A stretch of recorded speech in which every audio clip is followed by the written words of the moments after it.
Ni you punya grandfather ke? Hai Kak. Boleh tak nak tengok wallpaper phone Akak? Cantik Akak ni. Okay, thank you Kak. Hello bang. Abang buat apa kat sini bang? Duduk. Okay, boleh tak tunjuk wallpaper abang sikit? Ni abang tengok kat mana ni? KL. KL. Bila pergi tu? Dah lama. Sudah lama. Okay, thank you abang. Okay, kita cari mangsa seterusnya. Boleh tak bagi tahu siapa yang ada dalam gambar ni? Okey, dalam gambar ni semua family saya, terutama anak-anak saya dan saya punya cucu.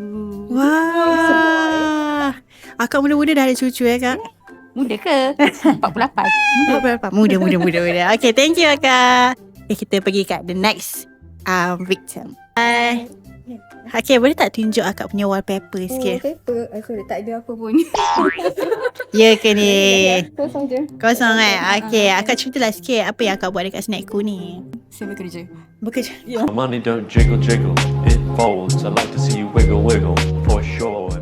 Hai bang. Abang kenapa malu-malu kat sini bang? Saya paling malu kat sini. Paling malu. Ya. Dengan tadi macam abang macho sangat sekali kat sini. Korang lah. Boleh tak nak tengok abang punya wallpaper sikit? Mesti Boleh, kena. Wah. Boleh tak bagi tahu siapa yang ada dalam gambar abang ni? Of course lah, bini. Bini. Abang kiranya setia lah ni. Setia. Setia bukan buaya Tak ada. Confirm. Tak ada wallpaper lain. Wallpaper. Ini je. Janji. Ini je. Okay, thank you bang. I dengar you marketing team dekat sini. Ya. Okay, boleh tak nak tengok you punya wallpaper phone sikit? Okey, boleh? Hai, mana ada wallpaper ni bang?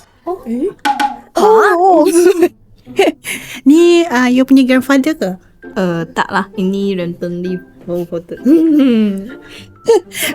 Random foto lah ni. Random foto. Oh, okay. So, kau nak tengok tak apa lagi random dekat dalam phone you tu? Macaron.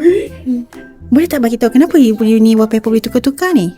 Oh, I jadikan dia ikut trend. Dia selalu tukar-tukar ikut trend. Okay. I nak tanya lah. Ni macam soalan lain sikit lah. You ni single ke married? Single. Single. You tak cari boyfriend ke? Sudah ada. Sudah ada. Okay. Tak apa. Nanti I hope you get married soon lah. Okay, Okay, thank you. Sama-sama. Bye-bye.